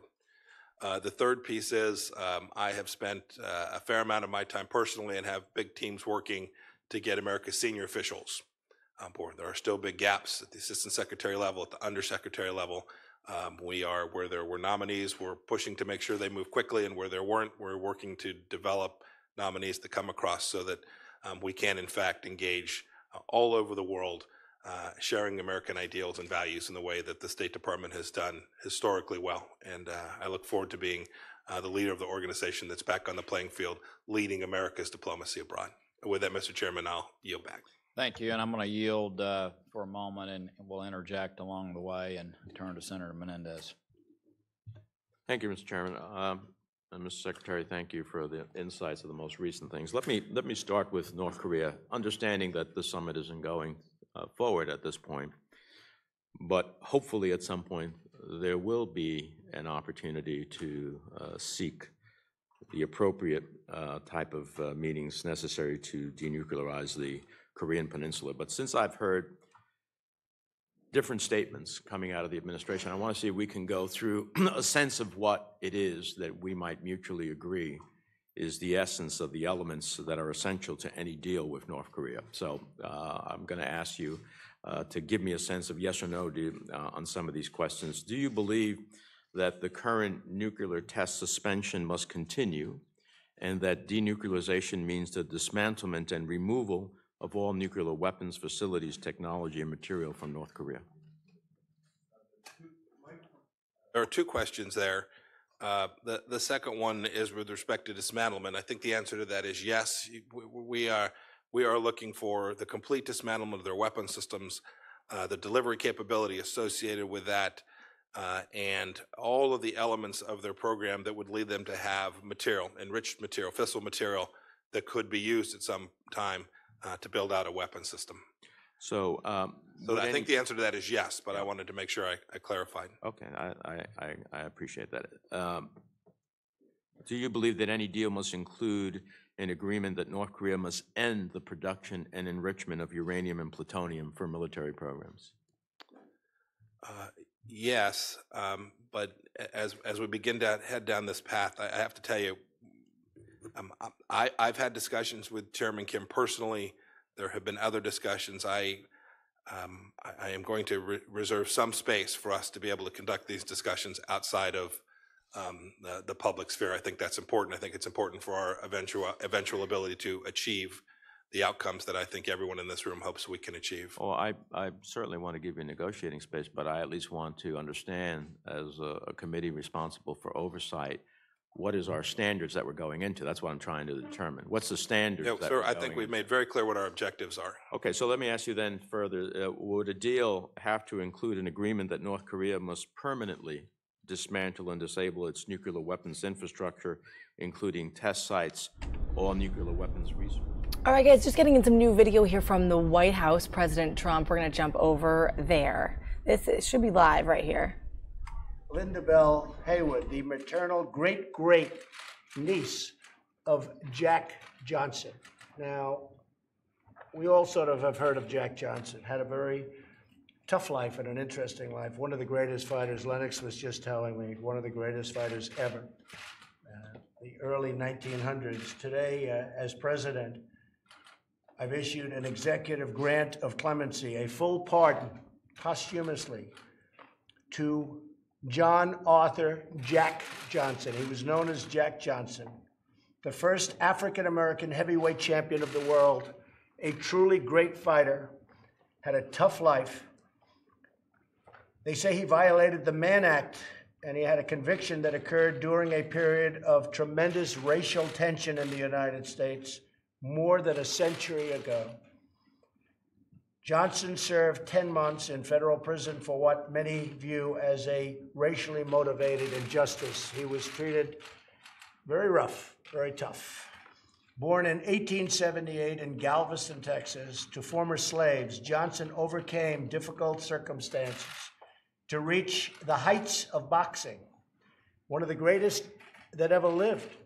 And both Deontay and Lennox were telling me, they study those tapes. I don't know. I think you would have been okay. I don't know. I think Lennox would have been okay too. But truly one of the greatest that ever lived. And he overcame these difficult circumstances to reach the heights of boxing and the boxing world and inspired generations with his tenacity and a very independent spirit. Congress has supported numerous resolutions calling for Johnson's pardon. Went through Congress numerous times. No president ever signed it, surprisingly. They thought it was going to be signed in the last administration, and that didn't happen. So that was very disappointing for a lot of people. These resolutions enjoyed widespread bipartisan support, including from the Congressional Black Caucus. The Black Caucus supported it very, very powerfully, very strongly, but they couldn't get the president to sign it. One of these resolutions passed Congress as recently as 2015. Jack Johnson was the first black heavyweight champion, and he was the heavyweight champion for many years. He was pretty much unbeatable. In light of these facts and in recognition of his historical athletic achievements and the contributions to society, he really represented something that was both very beautiful and very terrible at the same time. I believe that Jack Johnson is a very worthy person to receive a full pardon, and in this case, a posthumous pardon. So I am taking this very righteous step, I believe, to correct a wrong that occurred in our history and to honor a truly legendary boxing champion, legendary athlete, and a person that when people got to know him, they really liked him and they really thought he was treated unfairly as a human being and unfairly as a champion. So I'm going to be signing that. Don, if you bring that up, and then if you'd like to ask a couple of questions to the folks. I think that Mauricio Suleiman, we have Jose Suleiman, a name I've heard probably more than I've heard any boxer's names. He's a big power in the world of boxing. And somehow your name is mentioned in every major match. And Mauricio Suleiman. And I think in this case, Mauricio is going to say a few words. But let me sign this first so we get it done. And congratulations, because I know you all fought very hard to have this taken care of. I know Lennox and Sly and my friend Keith. Where's Keith? My friend Keith, who's a very successful guy. And the champ, you all fought very, very hard to get this done, so it's my honor to do it. It's about time.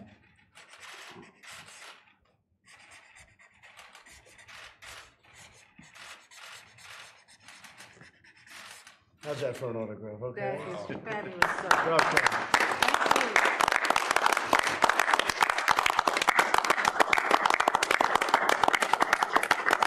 That is my great honor, and I think what we'll do is we'll do that to you. Thank you. And we have pens for everybody we're going to give you, okay? Great.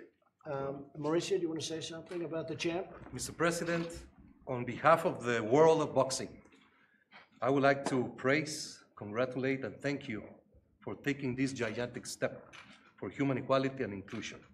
Jack Johnson was the inspiration of many, including Muhammad Ali. This is a great day for the sport, a great day for humanity, and I'm just very proud to be here with the best ambassador boxing has ever had, Sylvester Stallone. Rocky has motivated so many generations. Lennox Lewis, one of the greatest champions in the history of boxing, and our current king, Deontay Wilder.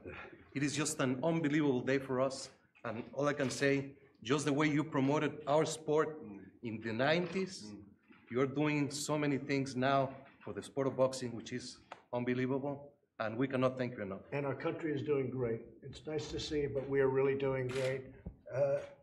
Lennox Lewis, one of the great champions of all time, in my opinion. I know them all, or at least I certainly know of them all, but I know a lot of them. But Lennox is one of the great champions, tremendous physical talent, but he also had a thing called heart. And Lennox, I guess you saw a lot of talented guys, and you were looking down at them at the end of a couple of rounds. Right? But Lennox had tremendous heart and has tremendous heart. Would you like to say something about Jack Johnson? Yeah, you know, Jack Johnson's a great inspiration to me, especially throughout my whole career. And I was always wondering how comes he didn't get a lot of press and what the situation was with him. But I'm very happy that I was here at this historic day for Mr. Johnson and his family. And I think it's going to weigh a heavy weight around the world that this actually happened, and everybody will thank you, and I'll thank you as well. I think it's great when a great champion, who in theory doesn't have to worry about somebody from the early part of the century, I think it's great when a great champion comes to honor and even press that another great champion be honored. I think that's a great thing. Yes, thank you. I think that's a great thing. Now, you know, everybody knows Sly, and what a job he's done. I tell you what, I love his movies, and I don't care if it's Rambo or Rocky. I still don't know which I like better, right? But Sly is a special guy, and he's more shy than you would think. So I won't even tell him, but if you want to say a word, you can, Sly.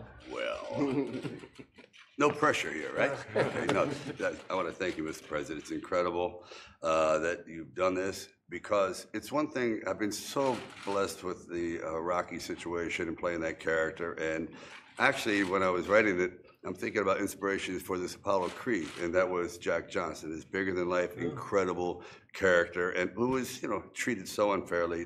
His prime was taken away, but somehow he still managed to persevere and kept a smile on his face, and he's truly an inspirational character. So this has been a long time coming. Of course, Linda, thank you very much. It was so amazing.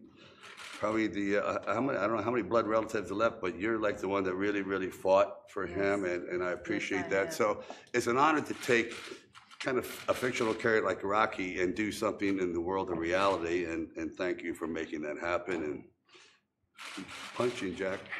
And the beautiful thing about Sly, and I've known him for so long, such a great guy, he didn't want to have any press. He didn't want anything. He just wanted Jack Johnson to be recognized. He really said he didn't want any press. I said, "Do you want to get the press?" He said, "No, no, no." And he said it even before he came down. He did not want any press. And we just said, "Hey, let's do it." I have stage fright. Can you believe it? After all these years, I just discovered it. I don't think you have any fright. I'll tell you what. I do. But you are a really great guy in so many ways. Long beyond sport and boxing, you are a great guy, and you've been a great friend. Thank you. Linda, would you like to say something on behalf of Jack? This has been a long time coming, and I am really overwhelmed because for so long, my family was deeply ashamed that my uncle went to prison because of how he was treated, and they never really spoke of him. And I've said many times, I did not realize and know he was my uncle until I was 12 years old, because the shame that the family carried, and most of them took it to their graves. By this pardon being issued, that would help to rewrite history and erase the shame and the humiliation that my family felt for my uncle, a great hero, being imprisoned unjustly. And so many people have come along with me on this journey, so many people. I cannot really thank them all. The most important person that decided to do this is sitting here to my left, President Trump, and I thank him. I thank Mauricio Suleiman. I thank Miguel Torruco, who took a lot of effort to find me, and Mr. Sylvester Stallone, who boldly put it in his ear. And when he tweeted, my entire life changed. People wouldn't leave me alone. Now it's going to be even more insane, but I'm fine with that. But I appreciate you rewriting history. And also, let me just thank Senator John McCain for all of his efforts, and Congressman Peter King. And I've spoken with Samuel Collins of Hitchcock, Texas, and Reverend Jesse Jackson. So many people have helped me, and my family now can go forward knowing that the shame and the pain has been erased, and history will be rewritten. And I sincerely thank you, sir. Thank you, Linda. And you and everybody that brought me here. I am the spokesperson for my family.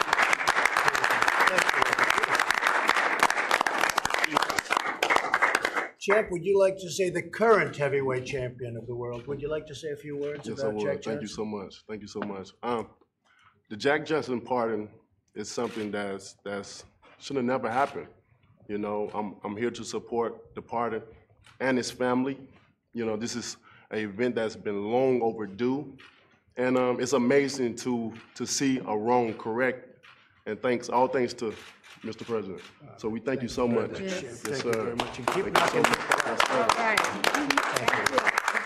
And they were just nice enough to present me with this. That's a beautiful thing, but I think now the White House staff take it and they put it away. I'm not allowed to receive it. No, they expect So you to they start put training it away. immediately. We'll put it out. Yeah, we'll start For a training. rematch, yeah? We'll start training. Well, on behalf of the White House, on behalf of the presidency, on behalf of this country, Our country is a great country, and we have done something today that was very important because we righted a wrong. It was a wrong, and a lot of people knew it. I knew it. Without being an expert on the subject, I knew it for a long time. Jack Johnson was not treated fairly, and we have corrected that, and I'm very honored to have done it, Linda. Thank you. Thank you. And thank so you all much. very much. Thank you, Sly. Thank you all. Thank you all very much. Mr. President, Thank you all very much. Thank you. did you talk to John McCain about this pardon, Mr. President? Thank you. Have you heard from Kim Jong-un? Thank you very much. So how about that, guys? Rocky himself, Sly Stallone in the White House with President Trump, and you heard it right there at the end. John McCain and Sylvester Stallone putting it in President Trump's ear to do this pardoning. A quick background here. Jack Johnson, the first black man to win the heavyweight championship in 1908. In 1913 is when all of this happened. He was accused of, there we go, we're going to get a replay of this, but he was, anyway, the charge was that he was convicted in 1913 of violating what was then called the Mann Act, that's M-A-N-N, on charges that he transported a white woman across border lines for immoral purposes, quote unquote. Turns out he was in a steady relationship with her. She was also a prostitute, but he was a heavyweight champion and he won. And again, being the first black man, that was a notable thing in the early 1900s. So you can see here, posing for pictures, they're talking about it. And Sylvester Stallone put it in his ear to do this, and so now it's happening. So let us know what you think in the comments. I see some of you guys have jumped on for this. We'll let it kind of re-rack and replay a little bit. 40-0 with 39 knockouts. And we have Lennox Lewis, who, as you know, is one of the greatest heavyweight champions of all time. Unbelievable heart, and in all fairness, unbelievable talent. He was a talented fighter, a great talented fighter. Thank you very much. And Deontay, thank you. Yes, sir, So, thank you. Lennox, if I really went and started working out, could I take Deontay in a fight? This is 40-0, 39 knockouts. Could I take him in a fight if I really went to work? You have to get past those long arms. I get it. They're long arms. They're right? long arms. And we also have Linda Bell Haywood, the maternal great niece of Jack Johnson. Now, we all sort of have heard of Jack Johnson, had a very tough life and an interesting life. One of the greatest fighters, Lennox was just telling me, one of the greatest fighters ever. The early 1900s. Today, as president, I've issued an executive grant of clemency, a full pardon, posthumously, to John Arthur Jack Johnson. He was known as Jack Johnson, the first African-American heavyweight champion of the world, a truly great fighter, had a tough life. They say he violated the Mann Act, and he had a conviction that occurred during a period of tremendous racial tension in the United States more than a century ago. Johnson served 10 months in federal prison for what many view as a racially motivated injustice. He was treated very rough, very tough.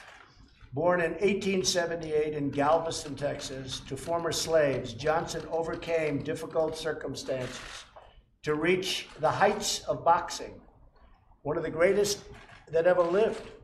And both Deontay and Lennox were telling me, they studied those tapes. I don't know, I think you would have been okay. I don't know, I think Lennox would have been okay too. But truly one of the greatest that ever lived. And he overcame these difficult circumstances to reach the heights of boxing and the boxing world, and inspired generations with his tenacity and a very independent spirit. Congress has supported numerous resolutions calling for Johnson's pardon. Went through Congress numerous times. No president ever signed it, surprisingly. They thought it was going to be signed in the last administration, and that didn't happen. So that was very disappointing for a lot of people. These resolutions enjoyed widespread bipartisan support, including from the Congressional Black Caucus. The Black Caucus supported it very, very powerfully, very strongly, but they couldn't get the president to sign it. One of these resolutions passed Congress as recently as 2015. Jack Johnson was the first black heavyweight champion. and he was the heavyweight champion for many years. He was pretty much unbeatable. In light of these facts and in recognition of his historical athletic achievements and the contributions to society, he really represented something that was both very beautiful and very terrible at the same time. I believe that Jack Johnson is a very worthy person to receive a full pardon, and in this case, a posthumous pardon. So I am taking this very righteous step, I believe, to correct a wrong that occurred in our history and to honor a truly legendary boxing champion, legendary athlete, and a person that when people got to know him, they really liked him and they really thought he was treated unfairly as a human being and unfairly as a champion. So I'm going to be signing that, Don, if you bring that up, and then if you'd like to ask a couple of questions to the folks. I think that Mauricio Suleiman, we have Jose Suleiman, a name I've heard probably more than I've heard any boxer's names. He's a big power in the world of boxing. And somehow your name is mentioned in every major match. And Mauricio Suleiman. And I think in this case, Mauricio is going to say a few words. But let me sign this first so we get it done. And congratulations, because I know you all fought very hard to have this taken care of. I know Lennox and Sly and my friend Keith. Where's Keith? My friend Keith, who's a very successful guy. And the champ, you all fought very, very hard to get this done, so it's my honor to do it. It's about time.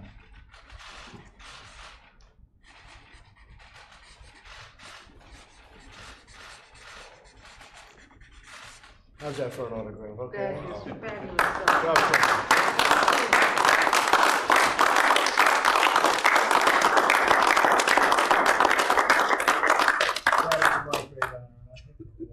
We'll do that to you. Thank you. And we have pens for everybody we're going to give you, okay? Great. Mauricio, do you want to say something about the champ? Mr. President, on behalf of the world of boxing, I would like to praise, congratulate, and thank you for taking this gigantic step for human equality and inclusion. Jack Johnson was the inspiration of many, including Muhammad Ali. This is a great day for the sport, a great day for humanity, and I'm just very proud to be here with the best ambassador boxing has ever had. I agree with Sylvester Stallone. Rocky has motivated so many generations. Lennox Lewis, one of the greatest champions in the history of boxing, and our current king, Deontay Wilder. It is just an unbelievable day for us, and all I can say, just the way you promoted our sport in the 90s, you're doing so many things now for the sport of boxing, which is unbelievable, and we cannot thank you enough. And our country is doing great. It's nice to see, but we are really doing great. Lennox Lewis, one of the great champions of all time, in my opinion. I know them all, or at least I certainly know of them all, but I know a lot of them. But Lennox is one of the great champions, tremendous physical talent, but he also had a thing called heart. And Lennox, I guess you saw a lot of talented guys, and you were looking down at them at the end of a couple of rounds. Right? But Lennox had tremendous heart and has tremendous heart. Would you like to say something about Jack Johnson? Yeah, you know, Jack Johnson's a great inspiration to me, especially throughout my whole career. And I was always wondering how comes he didn't get a lot of press and what the situation was with him. But I'm very happy that I was here at this historic day for Mr. Johnson and his family. And I think it's gonna weigh a heavy weight around the world that this actually happened, and everybody will thank you, and I'll thank you as well.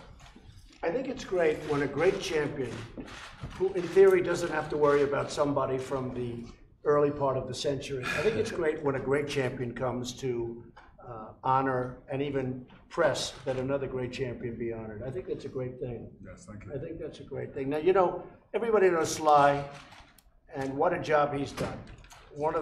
I tell you what, I love his movies, and I don't care if it's Rambo or Rocky. I still don't know which I like better, right? But Sly is a special guy, and he's more shy than you would think. So I won't even tell him, but if you want to say a word, you can, Sean. Well, no pressure here, right? I want to thank you, Mr. President. It's incredible that you've done this, because it's one thing, I've been so blessed with the Rocky situation and playing that character. And actually, when I was writing it, I'm thinking about inspiration for this Apollo Creed, and that was Jack Johnson, this bigger than life, incredible character, and who was, treated so unfairly. His prime was taken away, but somehow he still managed to persevere and kept a smile on his face, and he's truly an inspirational character. So this has been a long time coming. Joyce, Linda, thank you very much. It was so amazing. Probably I don't know how many blood relatives are left, but you're like the one that really, really fought for him, and I appreciate that. So it's an honor to take kind of a fictional character like Rocky and do something in the world of reality, and thank you for making that happen. And punch you, Jack. And the beautiful thing about Sly, and I've known him for so long, such a great guy, he didn't want to have any press. He didn't want anything. He just wanted Jack Johnson to be recognized. He really said he didn't want any press. I said, "Do you want to get the press?" He said, "No, no, no." And he said it even before he came down. He did not want any press.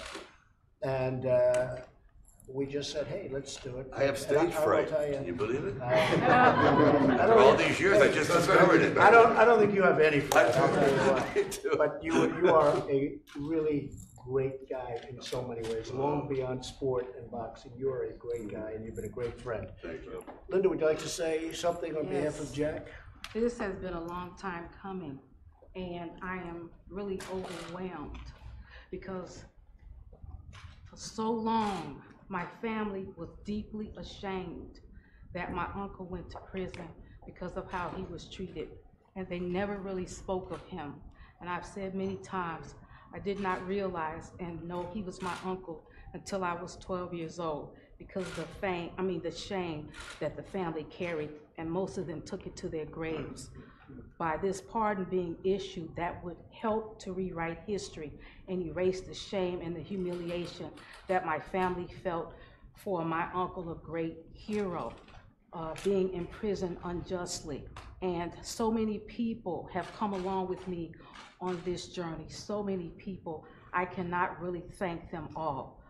The most important person that decided to do this is sitting here to my left, President Trump, and I thank him. I thank Mauricio Suleiman. I thank Miguel Torruco, who took a lot of effort to find me, and Mr. Sylvester Stallone, who boldly put it in his ear. And when he tweeted, "My entire life changed. People wouldn't leave me alone. Now it's going to be even more insane." But I'm fine with that. But I appreciate you rewriting history. And also, let me just thank Senator John McCain for all of his efforts, and Congressman Peter King. And I've spoken with Samuel Collins of Hitchcock, Texas, and Reverend Jesse Jackson. So many people have helped me. And my family now can go forward knowing that the shame and the pain has been erased, and history will be rewritten. And I sincerely thank you, sir. Thank you, Lynn. And you and everybody that brought me here. I am the spokesperson.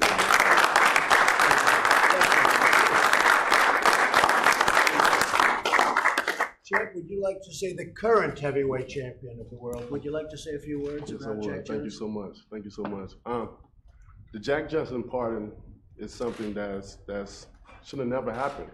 I'm here to support the pardon and his family. This is an event that's been long overdue, and it's amazing to see a wrong correct. And all thanks to Mr. President. So we thank you so much. Yes. Yes, Thank you sir. very much.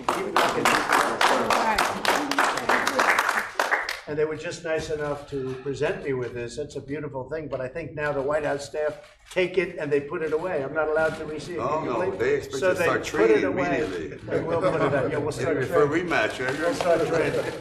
Well, on behalf of the White House, on behalf of the presidency, on behalf of this country, our country is a great country, and we have done something today that was very important because we righted a wrong. It was a wrong, and a lot of people knew it. I knew it. Without being an expert on the subject, I knew it for a long time.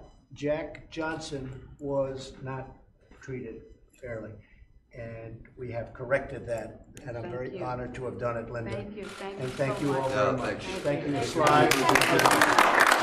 Mr. President, Thank you all. Mr. President, have you heard direct, Mr. Thank President? you all very much. Thank you. Did you talk to John McCain about this pardon, Mr. President? Have you heard from Kim Jong-un?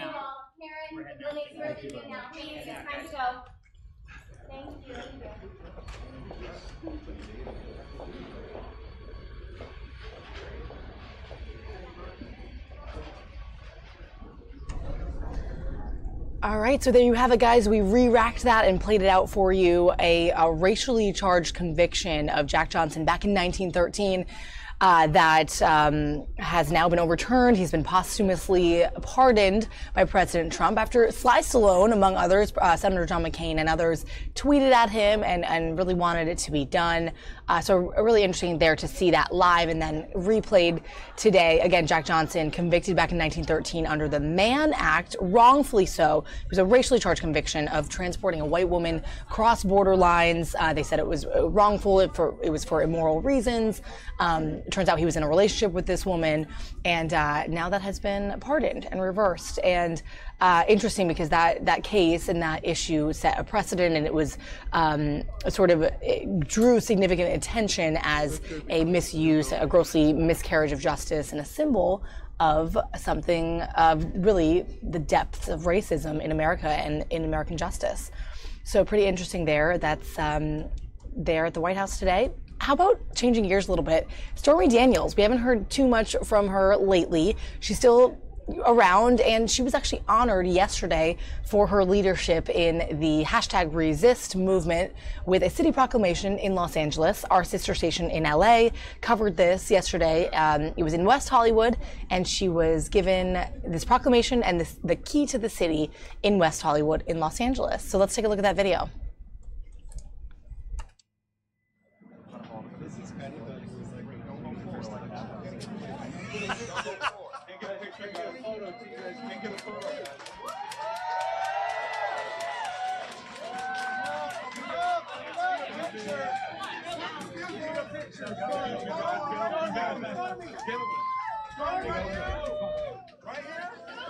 Stormy on your right side, left side. Can you not block her, please? You guys are blocking her, guys. Can we not block her? Stormy, all right.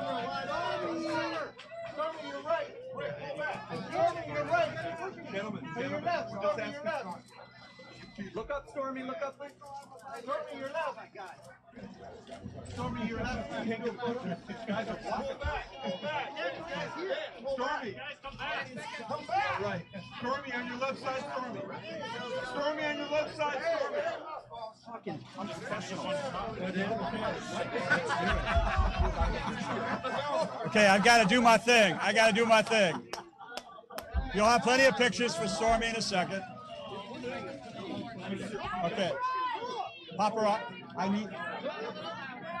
Guys, I need you to back up now. Okay. Okay. All right, everybody calm down. We're going to start now. My name is John Duran. I'm the mayor of the city of West Hollywood. And welcome to West Hollywood, where the women are strong and the men are pretty. And we're here to recognize a very, very strong woman today. If you know anything about the history of the city of West Hollywood, you know that outlandishness from Marilyn Monroe to Bugsy Siegel to Jim Morrison and the Doors to Hugh Hefner and the Playboy Bunnies, all of that is West Hollywood. But our values have been under threat by the Trump administration in the past year and a half. Our DACA students are feeling threatened. Our LGBT community erased from the White House website. A woman's right to choose under threat. The environment is being threatened as well. The rule of law being challenged. All of these things are happening in our country. And out of all this, out of all the chaos of the Trump administration, our own Lady Godiva appeared on horseback. And as you know, Lady Godiva rode naked through the streets of England to protest injustice and taxes. And we have our own Lady Godiva here in the city of West Hollywood. She has had to bear the slings and arrows of attacks, not only from people all over this country, but from the most powerful person on the planet. And she's held her head up with dignity, and she's fought back. And when she fights back and Mr. Avenatti fights back, they're fighting back for all of us to get our country back into our hands. So before we present the key, I'm asking if Mr. Michael Avenatti would like to tell us a little bit about his experiences with his client, Stormy.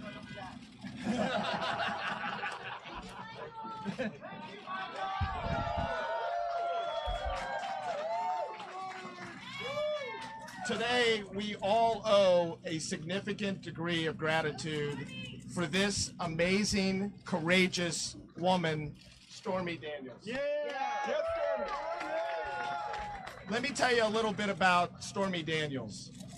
Stormy is one of the most intelligent, self-aware, courageous people you will ever come to know in your lifetime, and I am honored and blessed to act as her counsel each and every day.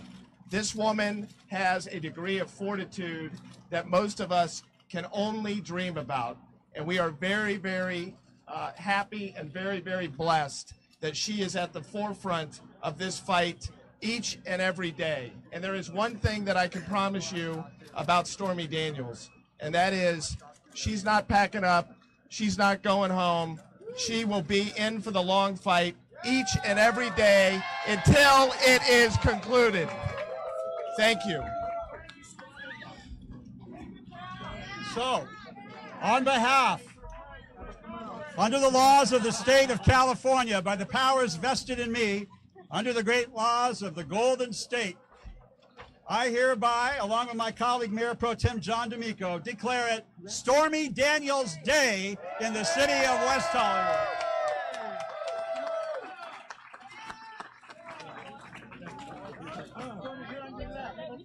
And one more thing we have for Ms. Daniels. It's a key to the city. And before I give you this key, I just want to tell you one joke. What did the gay mayor pro tem say to the porn star? What? Congratulations!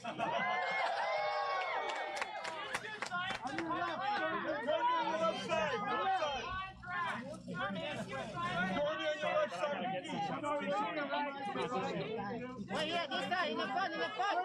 Hold down. Hold down. Are you pushing me? Stormy on the left side for us, please. Stormy, let's see that. Stormy on your left. One more Stormy. Tell the key. So I'm not really sure what the key opens. I'm hoping it's the wine cellar, right? But in all seriousness, the city of West Hollywood is a truly special place, very close to my heart. And I would like to thank Mayor John Durham and the entire West Hollywood City Council for this incredible honor. And of course, the one and only Chi-Chi LaRue for hosting us today, right? And as a woman with two wonderful gay dads, Keith and JD, I feel especially at home here. The community of West Hollywood was founded more than 3 decades ago on the principle that everyone should be treated with dignity and fairness and decency. And this community has a history of standing up to bullies and speaking truth to power, and I'm so very, very lucky to be a part of it. I am elated and honored. Thank you to everyone. Left side, Stormy, you got it already. Angle the key down, angle the key. Stormy on your left side of the key. Stormy, Stormy, the key on this side. Put that down.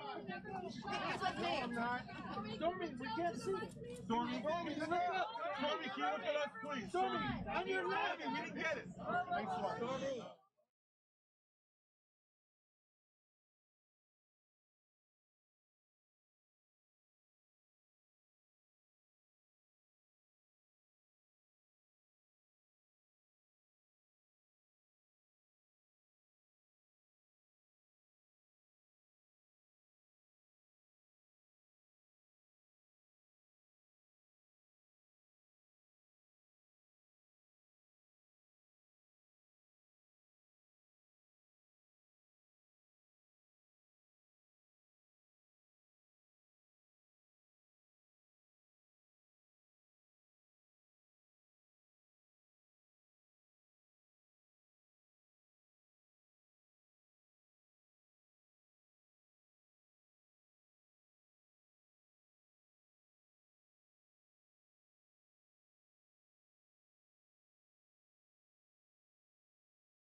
Hi guys, thanks for joining us on the stream today and for chatting with me in the live chat as well.